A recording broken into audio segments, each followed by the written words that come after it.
reassuring you, there's no traditional find it in a business bookstore advice here, only parent friendly, tested by me in real life. And also, um, as a farm kid, I just have to acknowledge that some of it is farm kid wisdom that I took for granted over the years and just thought, doesn't everybody know this? Doesn't everybody do this? Isn't everybody like this? And no, not everybody was having to go and get 40 cows to milk that they had at their family farm that needed to be milked twice a day and was trusted with being able to do those things. So I want to thank my parents for giving me some leadership skills back in the day when I was a little kid.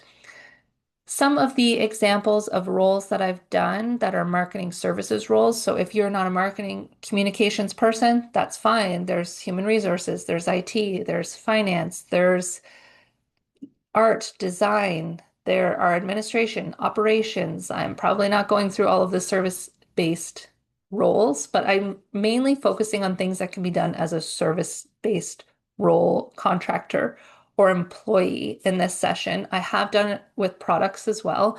I make ceramics and prints, and I'm growing some flowers. This is the second or third year, I think third year I've been growing fresh cut flowers. So I am experimenting with in-person products, physical products, primarily digital though. So just to give you an idea of some of the things that I've been able to do remotely, hybrid, on contract as a freelancer was designing presentations like this, delivering presentations like this, writing newsletters, doing social media, doing public relations, planning events, being a journalist, being a photographer, and even doing online business management and operations for a local business. And the results of doing this as a parent since 2016, so a decade now, our oldest is turning 10, has been that I've been able to participate in startup programs. I've been able to get grants for my business. I've been on podcast interviews. I haven't only just been interviewing other people. I've been able to speak to politicians, as I mentioned, and advocate for the needs of parents who are also entrepreneurs. I've been asked to be a mentor for Startup Canada for their Startup Women program. I've been nominated for awards that I didn't know existed until they contacted me, and been surprised by what can happen when you just simply show up as a parent on repeat in business spaces, do the work, and keep going.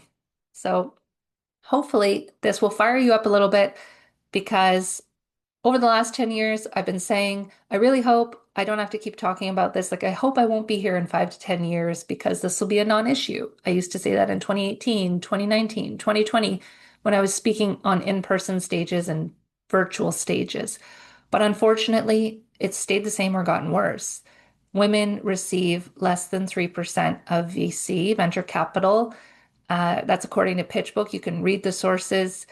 If you want the US VC female founders dashboard, there are 73% of women who want flexible and remote work in Southeast Asia. That was reported in 2024. They don't care as much about on-site childcare or parent support groups or career programs. They just want flexibility and remote work. 66% of women and 34% of men cut their full-time hours to part-time due to childcare gaps, what we sometimes call a childcare desert in the United States. That's a 2024 KPMG report from the Bureau of Labor and Statistics. And 74,000 women a year lose their jobs while pregnant or taking maternity leave. This is up 37% since 10 years ago when I became a mom living in London, England.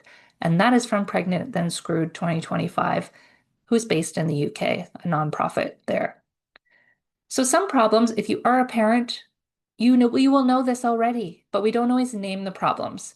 You don't always complain about the thing because you don't have time to complain about it. Or you can sometimes feel like things are hard for you only, but it is systemic. And maybe you realize that it's systemic and it just feels too big to do anything about or too out of your control. So if you're a parent, if you're growing your family, you may have been passed over for opportunities, for promotions, for different projects.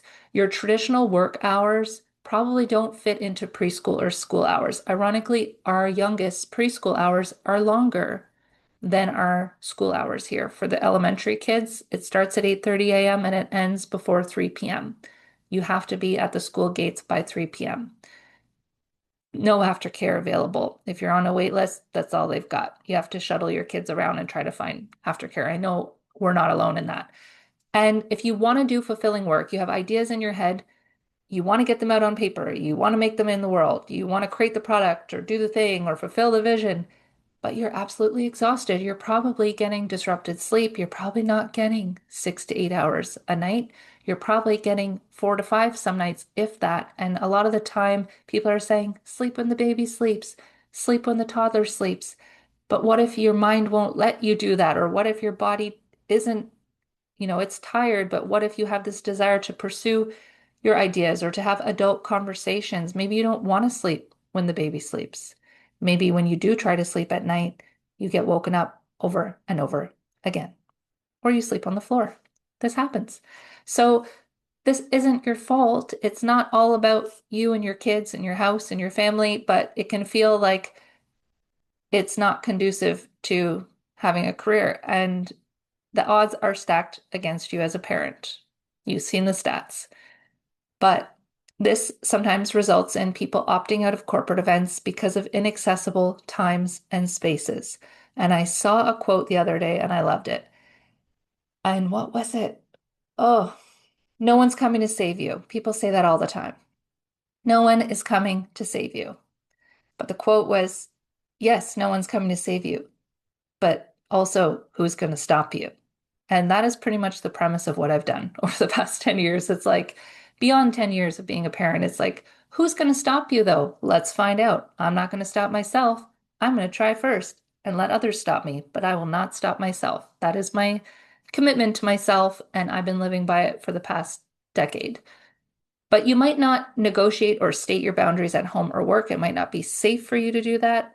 It might not be a situation where you have a co-parent or another person that can help you in your home, and your attention is probably constantly divided as you're multitasking and working at odd hours. This is me trying to edit my podcast between a 4 and a 2-year-old.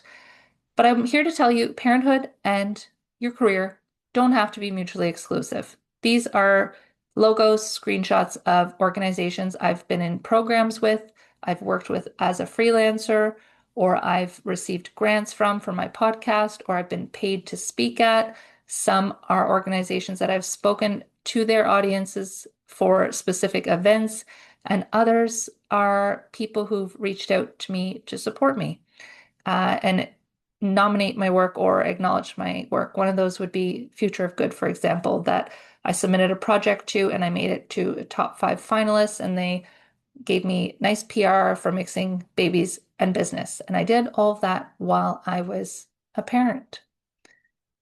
But this is also my office. Whenever our third son was born, I had always a crib, change table, bassinet configuration set up where I could change the baby, feed the baby. I was feeding on demand for all 3 of our kids. That was my personal choice, and it agreed with the babies and with me for varying lengths of time, but I just tried to set up my workspace so that it would be easy for me to do that. And this was a setup that I used to present a paid workshop for people who are newcomers to Canada who were pursuing remote work. So this is not what the office looks like now, but the office has shifted many times to accommodate family seasons.